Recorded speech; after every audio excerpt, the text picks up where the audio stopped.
तो मेरे प्यारे आका सल्लल्लाहु अलैहि वसल्लम के प्यारे दीवानों, मामलाती जिंदगी को दुरुस्त रखें। देखिए, नौजवानों के लिए बहुत अहम चीजें मैं अर्ज कर रहा हूं। आपको अगर मुस्तकबिल का कायद बनना है, मुस्तकबिल का रहनुमा बनना है और मुस्तकबिल में कौम को लीड करना है और कौम को रिप्रेजेंट करना है, तो आपको इन चीजों पर अमल करने की जरूरत है। और अगर आपने अमल किया तो मैं यकीन के साथ कहता हूं, मुस्तकबिल में आपका नाम सुनहरी हुरूफ के जरिए लिखा जाएगा।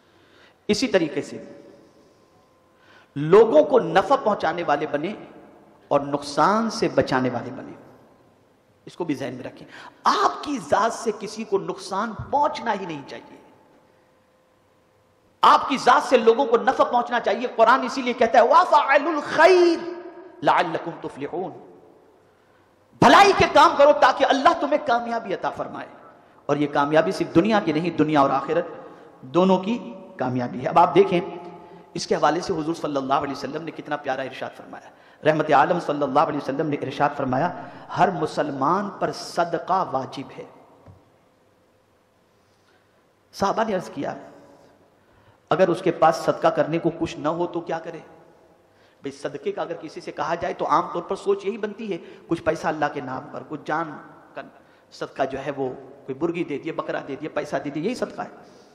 तो साहबा ने अर्ज किया, उसके पास सदका करने को कुछ ना हो तो क्या करे? फरमाया अपने हाथों से काम करे, खुद को भी फायदा पहुंचाए और यह भी सदका है।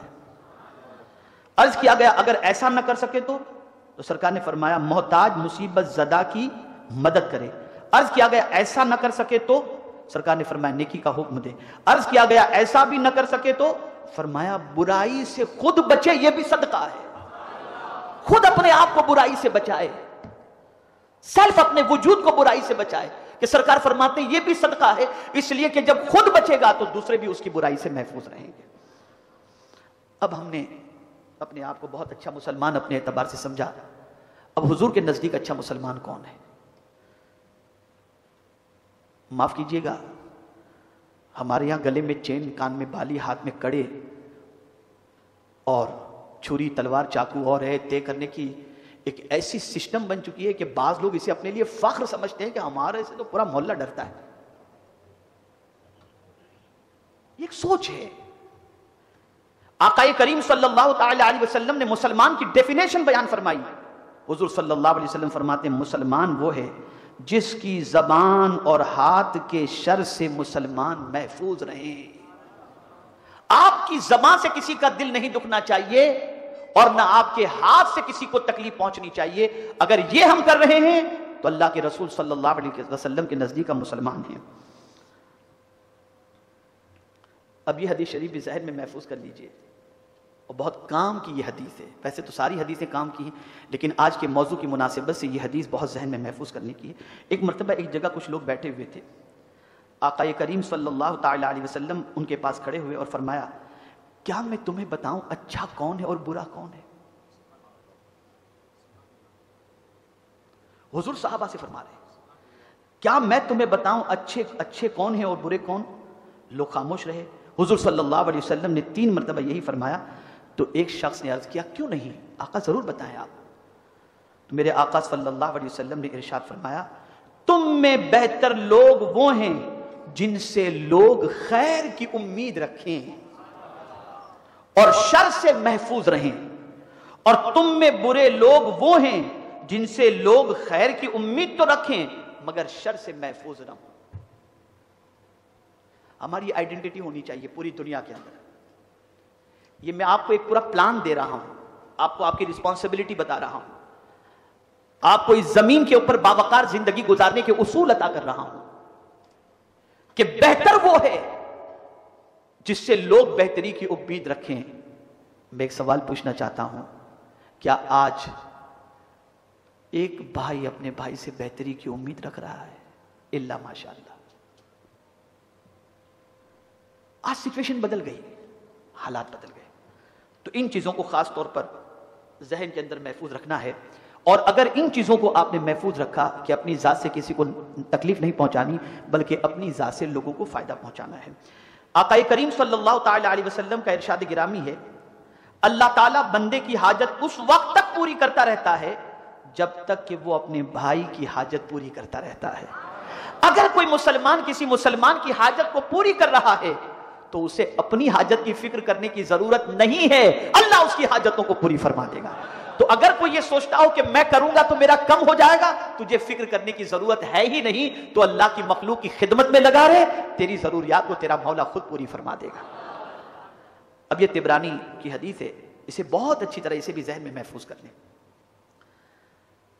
सैयदना इब्न अब्बास रज़ियल्लाहु तआला अन्हु से मरवी है कि नबी अकरम सल्लल्लाहु तआला अलैहि वसल्लम ने इरशाद फरमाया, अगर कोई बंदा जिस पर अल्लाह ताला अपनी नेमतों की बारिश करे, होते हैं ना बहुत सारे लोग जिनके पास माल की कमी नहीं होती, बहुत माल होता है, बेपनाह माल होता है। अगर कोई बंदा जिस पर अल्लाह ताला ने अपनी नेमतों की बारिश की और वो लोगों की जरूरियात पूरी करने पर कादिर हो, मगर उसके बावजूद अपना दिल तंग कर दे और उससे बेतवज्जोही बरते, तो गोया उसने उन नेमतों को जवाल का निशाना बना दिया। यानी अगर किसी के पास है और वो किसी को मदद कर सकता है, उस पर कादिर है, लेकिन दिल तंग करके बैठा है कि मैं दूंगा तो मेरा कम हो जाएगा, तो तेरी इस सोच की बुनियाद पर तेरी नेमतें खुद ब खुद खत्म हो जाएगी। ये हुजूर का इरशाद तिबरानी की हदीस है।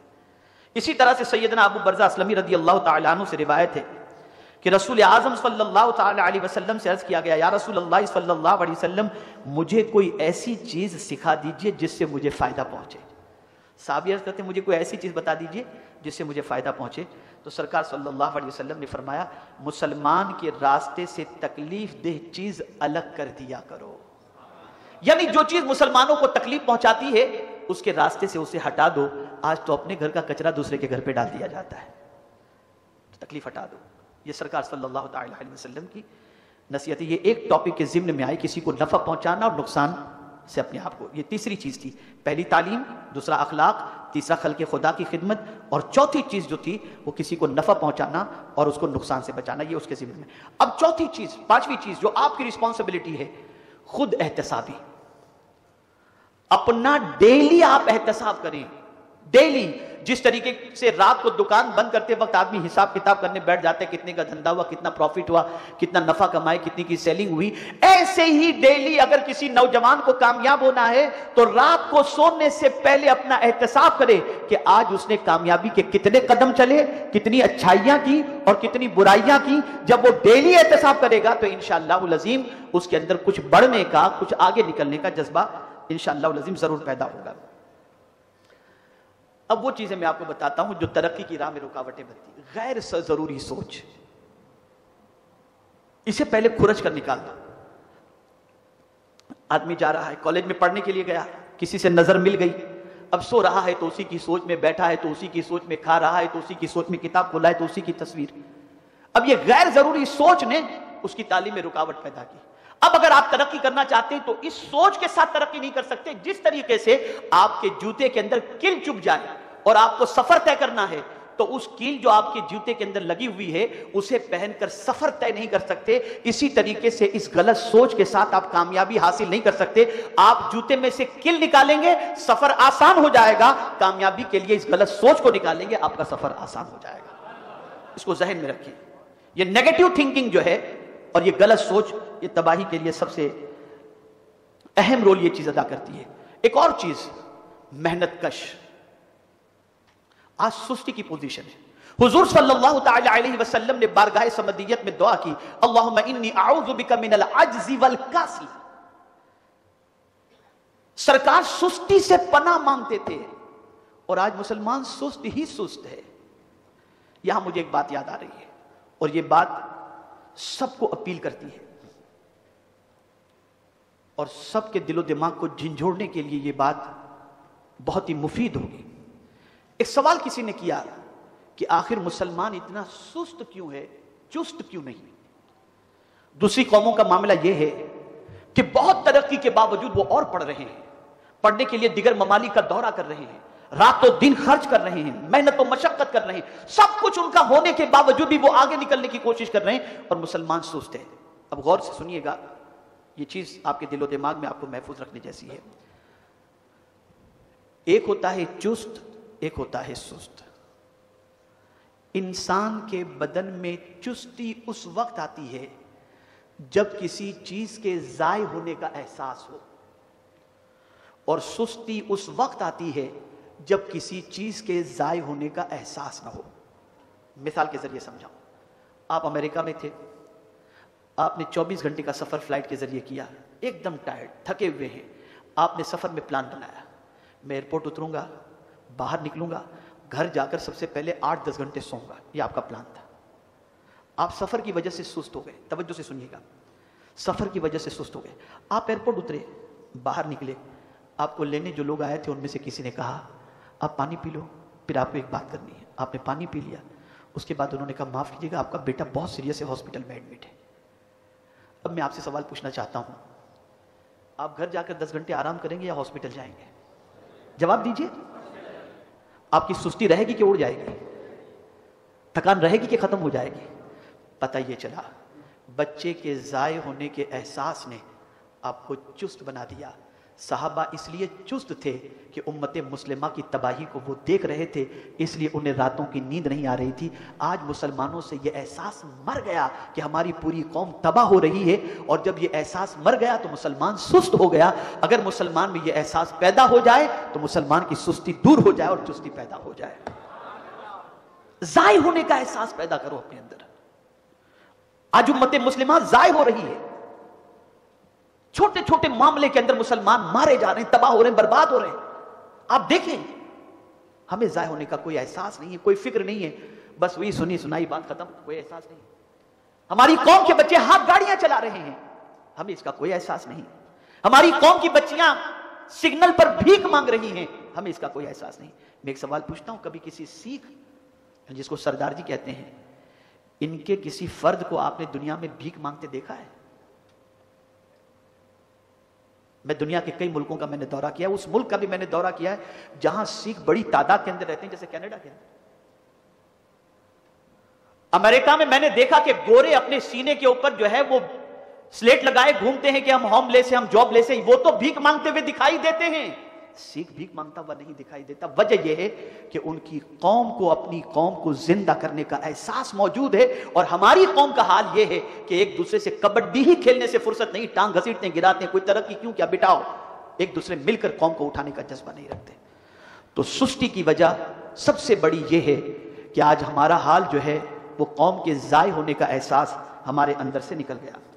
इसी तरह से ऐश परस्ती, एक और चीज जो मैं समझता हूं कि अब मेरी गुफ्तगू के खत्म करने का वक्त करीब आ चुका है। 2 बातें अर्ज करूंगा, पूरी गुफ्तगू का निचोड़, और ये 2 बातें आप अपने दिलो दिमाग में अच्छी तरीके से महफूज कर लें। एक बुजुर्ग थे, एक गांव में रहते थे, इत्तेफाक से शहर में आए तो शहर में उन्होंने देखा कि लोग फुटबॉल खेल रहे हैं, फुटबॉल खेल रहे हैं। उन्हें हैरत हुई कि यार ये क्या कर रहे हैं लोग, ये इतने 20-22 लोग मिलकर के ये बॉल को लात क्यों मार रहे हैं? भाई फुटबॉल आदमी खेलता है तो गेंद को लात ही मारता है, किक मारता है। वो बिल्कुल अजनबी थे और शहर के माहौल से और गेम्स वगैरह से कुछ वाकिफियत नहीं थी। तो उन्होंने कहा कि यार ये क्या मामला है कि लोग गेंद को लात मार रहे हैं। तो दूर एक बुजुर्ग बैठे हुए थे, उसने सोचा चलो जरा उनसे ही जाकर पूछ लें। गया उनके पास और जाकर के उनसे पूछा कि बाबा जरा ये बताओ, इस बॉल का कसूर क्या है कि सब लात मार रहे हैं? इस बॉल का कसूर क्या है कि सब लात मार रहे हैं? बाबा ने बड़ी प्यारी बात बताई। इरशाद फरमाते हैं ये बॉल अंदर से खाली है, भरा हुआ होता तो कोई लात न मारता। मुसलमानों, दुनिया तुम्हें लात इसलिए मार रही है कि अंदर से खाली हो गए हो। अगर तुम अंदर से मजबूत हो जाओ, दुनिया तुम्हें लात नहीं मारेगी। आज अंदर से मजबूत होने की जरूरत है। अल्लाह पर यकीन कामिल रखो, अल्लाह पर कामिल भरोसा रखो, रसूल आजम सल्लल्लाहु अलैहि वसल्लम से सच्ची मोहब्बत रखो, अपने किरदार को भी दुरुस्त करो, अपने आमाल को भी दुरुस्त करो और मेहनत कश बन जाओ, मेहनत कश बन जाओ। कुछ बनने की तड़प अपने अंदर पैदा करो और उसके बाद आगे निकलो। एक बात तो ये थी। कभी ऐसा भी होता है कि कुछ बच्चे आगे निकलना चाहते हैं तो माए बाप, दोस्त, अहबाब, अरे क्या तू आगे निकलेगा, बहुत सारी बातें करते हैं और इस किस्म का मामला होता रहता है जिससे बच्चे के हौसले पस्त हो जाते हैं। आपने 2000 का नोट देखा होगा, है ना? वो नोट प्रिंट होने से पहले कागज ही तो था। बताइए, ब्लैंक पेपर था ना, उसकी कीमत बढ़ी कैसे? छपने के बाद उसने अपने सीने पर गवर्नमेंट ऑफ इंडिया का स्टैंप कबूल कर लिया, रिजर्व बैंक का स्टैंप उसने को, अपने अंदर कुछ चीजें उसने ले ली और वो खाली नहीं रहा, उसके ऊपर कुछ चीजें नक्श कर दी गई, तो अब ये कीमती हो गया। अब सेकंड चीज, मैं अगर आपको 2000 का नोट दूं, आप उसे कबूल करेंगे ना? किसी को भी देंगे आप, वो ले लेगा।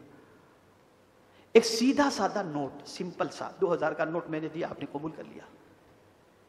लेकिन एक सवाल और मैं आपसे पूछता हूं, इस 2000 के नोट को मैंने लिया और एकदम मरोड़ डाला, एकदम तोड़ ताड़ के, एकदम बिल्कुल ऐसा कर दिया कि बिल्कुल किसी लायक नहीं है, और उसके बाद मैं आपको दूं, फाड़ा नहीं मैंने, लेकिन उसे मरोड़ दिया पूरा, एकदम फ्रेश नोट नजर नहीं आ रही, उसमें खुरचली वगैरह सब सारी चीजें, उसके बाद मैं आपको दूं, आप लेंगे या नहीं लेंगे? लेंगे ना? क्यों लेंगे आप? पता ये चला, नोट फटनी नहीं चाहिए, हजार उसे कुचल दिया जाए, हजार उसे मसल दिया जाए, लेकिन अगर वो सलामत है तो उस कुचलने की उसे परवाह नहीं करनी चाहिए, वो फिर भी कीमती है, लोग उसे अपनी जेब में रखना पसंद करते हैं।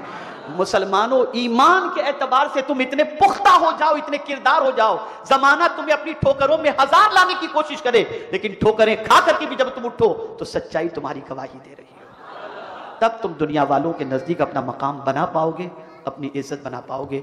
आज के इस प्रोग्राम के अंदर मैं यूथ को स्पेशली रिक्वेस्ट करता हूं कि आपसे हमारी उम्मीदें वाबस्ता हैं। सिगरेट छोड़ो, तंबाकू छोड़ो, नशे की चीज़ें छोड़ो, गुटखा छोड़ो, पिक्चर देखना छोड़ो, अय्याशी के अड्डों पे जाना छोड़ो, इसलिए कि आप जिस कौम से बिलोंग करते हैं उस कौम के बच्चे इस वक्त भीख मांग रहे हैं, उन्हें आला तालीम के लिए बच्चों की फीस देने के लिए पैसा नहीं है, कौम की बच्चियां सिग्नल पर भीख मांगती दिखाई दे रही हैं। आपसे उम्मीदें वाबस्ता हैं, हो सकता है कि आप में से कोई बंदा ऐसा उभर जाए जो पूरी कौम को उठाने का जरिया बन जाए। अल्लाह ताला आज के हाजिर होने वाले जुमला नौजवान बच्चों को और बच्चियों को दीन मतीन की खिदमत की तौफीक नसीब